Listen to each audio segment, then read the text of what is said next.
Hi everyone, and Merry Christmas. Today I want to take a look at a song which wishes you exactly that, a Merry Christmas. Specifically, a Merry Little Christmas.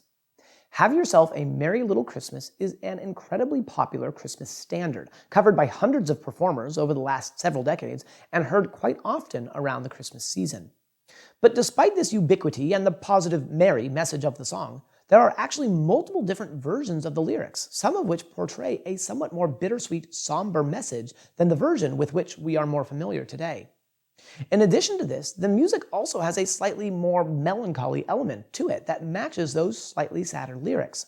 So today, let's take a look at the history of Have Yourself a Merry Little Christmas, learn about these different versions, why it has this somewhat sadder feel to it, and see how it has become such an iconic Christmas classic.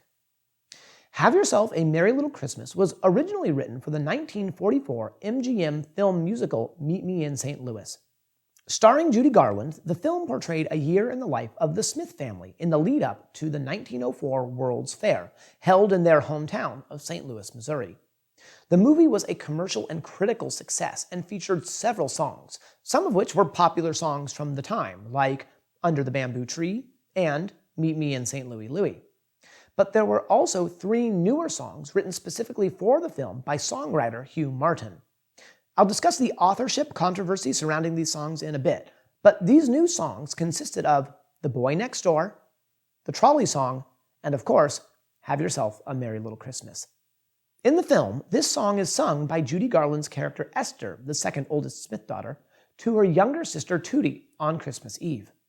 The occasion is a somewhat somber one, as the family is planning to move to New York City and leave behind their friends, opportunities, and potential spouses. Tootie is especially upset, and so Judy Garland attempts to cheer her up by singing this song. As a result, the song, as heard in the film, is somewhat positive, but also a little bit melancholy, with lines like, "Until then, we'll have to muddle through somehow." But besides this line, the lyrics heard in the film are generally more uplifting and are pretty much what we're used to hearing today. But this wasn't actually the original version of the lyrics.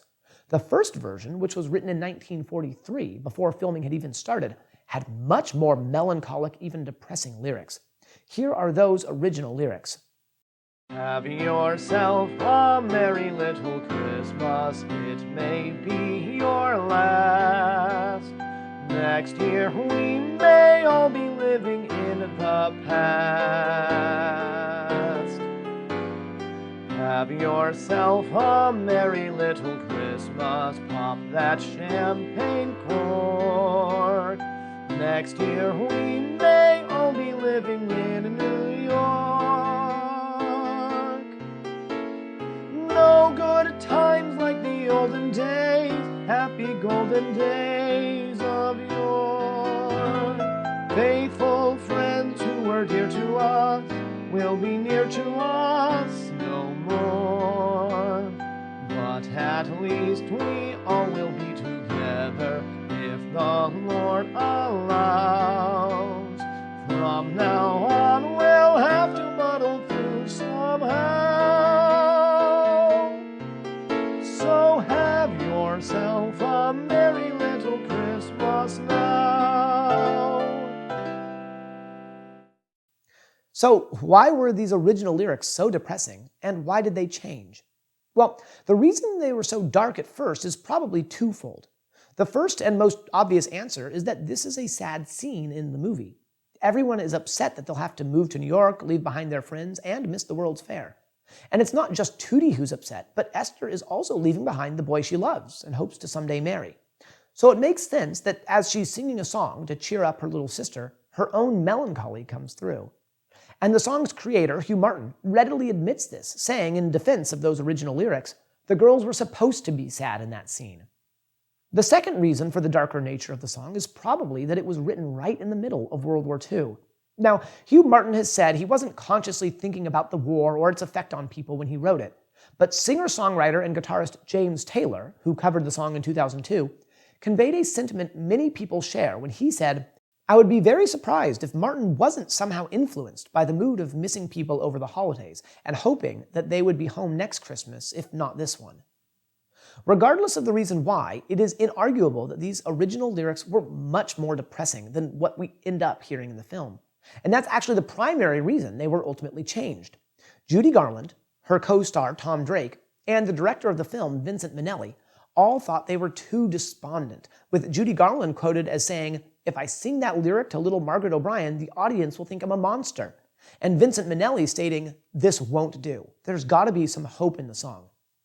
Studio executives might also have wanted to rid the song of some of those plot-specific references, such as the line about New York, which would allow the song to sell better and survive outside of its association with the film, a strategy often used by songwriters of the time when writing songs for shows and films. However, Hugh Martin was apparently initially resistant to these attempts to change the lyrics. He pushed back, stating, "You tell Judy that if she wants the melody, she's got to take the lyric, period." But eventually, Tom Drake, a friend of Martin's, was able to get through to him by saying, "This is potentially a very great and important song. Now listen to me, don't be a stubborn idiot. Write a lyric for that beautiful melody that Judy will sing. You'll thank me." So Martin acquiesced and did write a more toned-down lyric, and that's the version we can still hear in the movie. And years later, Hugh Martin admits that his initial lyrics were too pessimistic, calling them hysterically lugubrious, ridiculous, and really not a good lyric at all, and thanking Tom Drake for helping to change his mind. However, despite the creation of these more hopeful lyrics and the song's success in the movie and well after, the lyrics were to be changed yet again. In 1957, Frank Sinatra, who had actually already covered the song once before, back in 1948, was recording songs for his upcoming holiday album, A Jolly Christmas from Frank Sinatra, and ended up asking Hugh Martin for yet another change to the lyrics. Specifically, he objected to the line, "Until then, we'll have to muddle through somehow," saying, "The name of my album is A Jolly Christmas. Do you think you could jolly up that line for me?" This time, Martin didn't push back and changed that line to the one we tend to hear most often today, "Hang a shining star upon the highest bough." There were a couple of other minor alterations, as can be seen here, most of which simply shift the song into more of the present tense instead of looking forward to the next year, which serves to finally sever this song from those plot-specific references which, until then, had tied it to its original use in Meet Me in St. Louis. After Sinatra released this version, these lyrics became the ones most performers used from then on when they covered the song, and as a result, this version is the one with which most people today are probably most familiar. Yet, even after this, the lyrics still went through further changes. Sometimes singers would mix and match elements from the different versions, or even make their own minor alterations, usually just a word here or there. An example of this can be found in the version sung by Mel Torme for the classic Christmas movie Home Alone. In this cover, Torme takes a few lines from the original movie version and others from Frank Sinatra's 1957 version, and also changes "faithful friends" to "loving friends," and "through the years we all will be together" to "from now on we all will be together." And there are many others who have made similar little changes here and there. But beyond all this, there was still one more major lyrical change that was yet to come. In 1996, Hugh Martin, who had been a born-again Christian since 1974, as a result of suffering a nervous breakdown several years earlier, collaborated with historian, author, and fellow churchgoer John Fricke to create an entirely new, sacred set of lyrics focusing on Jesus Christ, and actually retitled the song, "Have Yourself a Blessed Little Christmas." This version, which also includes two sets of lyrics for the third A section, is often included nowadays as a second set of lyrics on most sheet music of Have Yourself a Merry Little Christmas, like this version from a Hugh Martin songbook I have. Interestingly, this version has also replaced the line, "If the fates allow," with "Should the Lord allow," going back to what he essentially wrote for the original unused version. So overall, there are 4 separate sets of lyrics one can choose from when singing this song, plus a variety of minor alterations one can make here and there. But there's actually a couple more lines of lyrics we haven't talked about yet, and that's the introductory verse.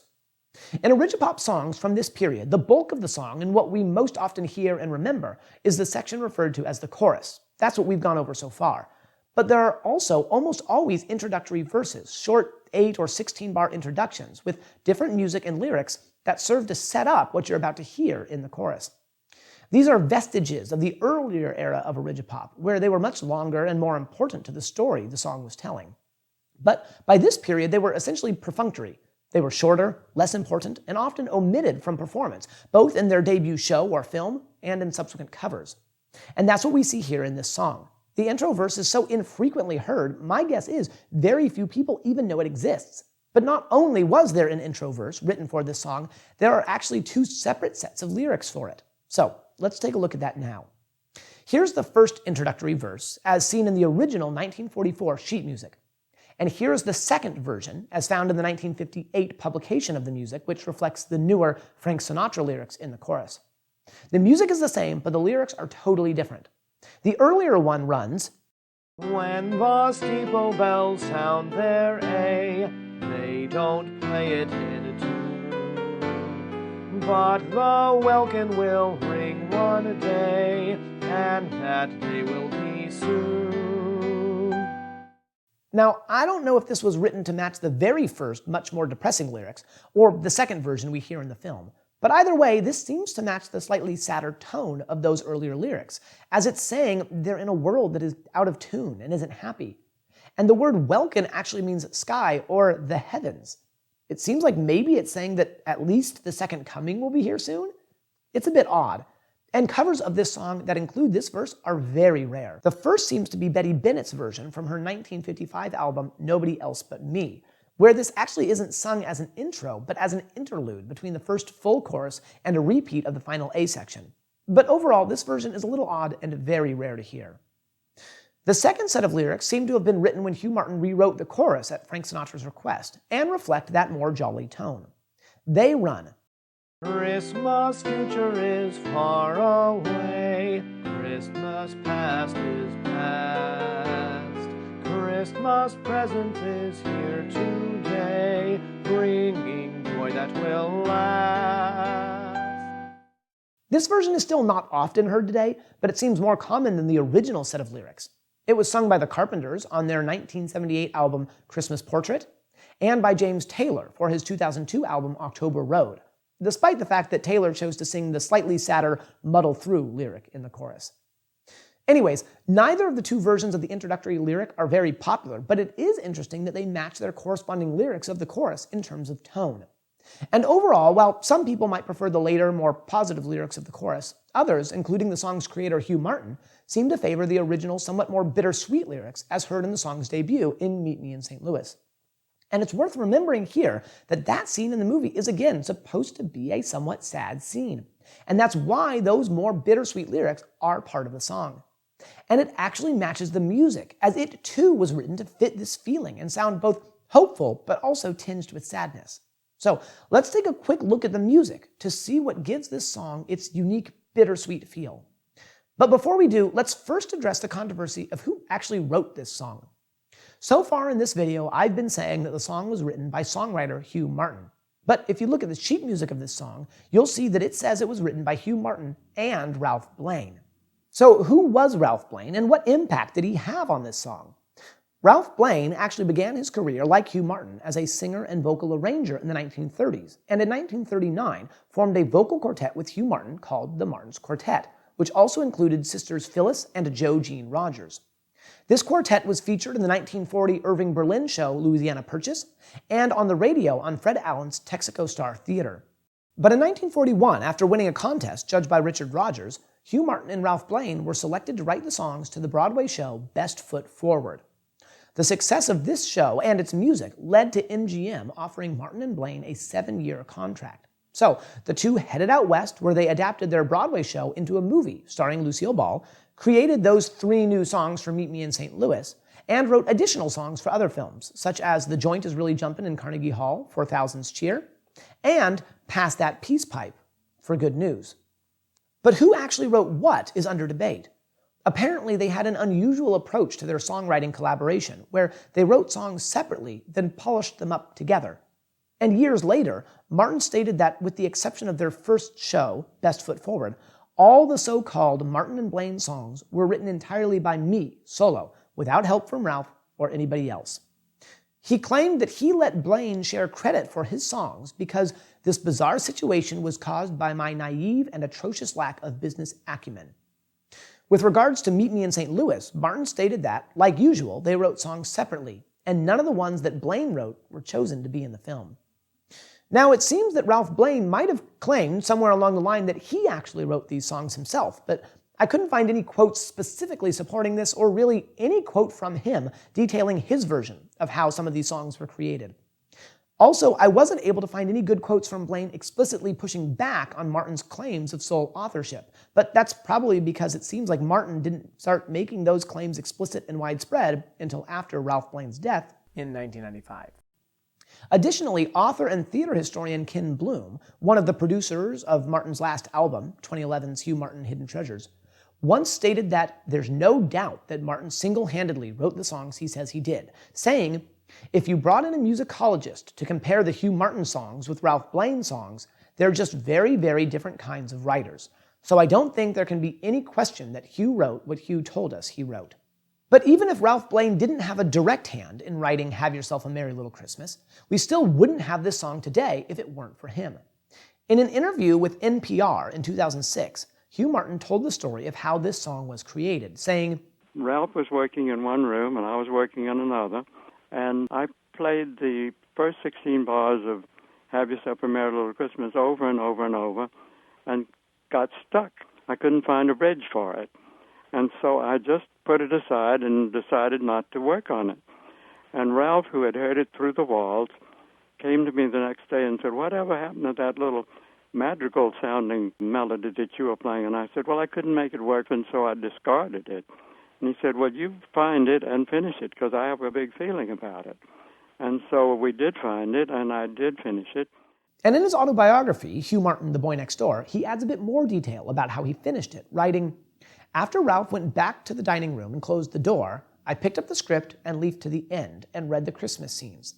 The phrase, 'Have Yourself a Merry Little Christmas,' popped into my head, and it fit my melody. Maybe Ralph was right. I went back to the piano and started struggling to make it work. An hour or so later, I called Ralph in to hear the results. He thought it fit very naturally into the script." So now, let's take a quick look at the music and see what it was that Ralph Blane heard and liked way back in 1943. Here's the first published version of the sheet music from 1944, the year Meet Me in St. Louis came out.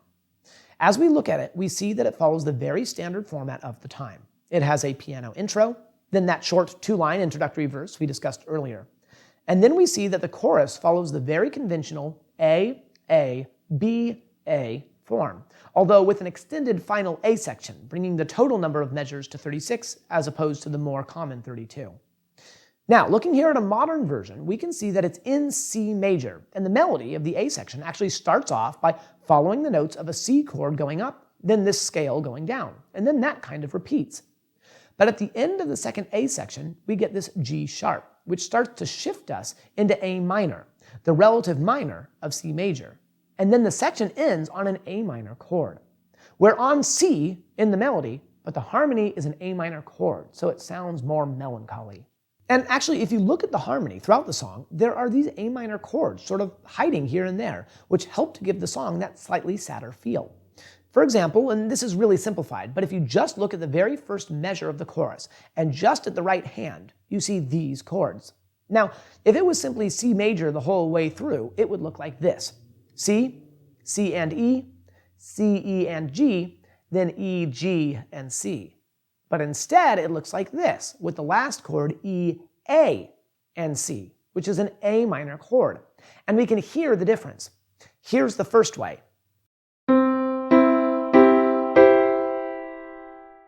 And here's the second, the way it's written.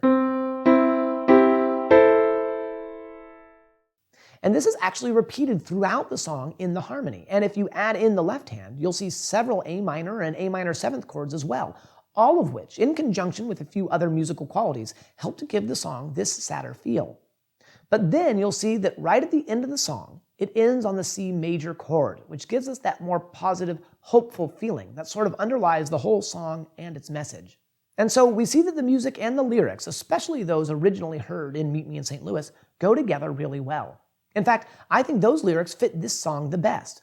The original unused version seems too sad to me, and both the Sinatra version and even the more recent Sacred lyrics seem a bit too positive to match the music. And it seems that, at least when the song was first released, the public approved of this match of music and lyrics, both of which convey this hopeful resolve shining through an underlying sadness.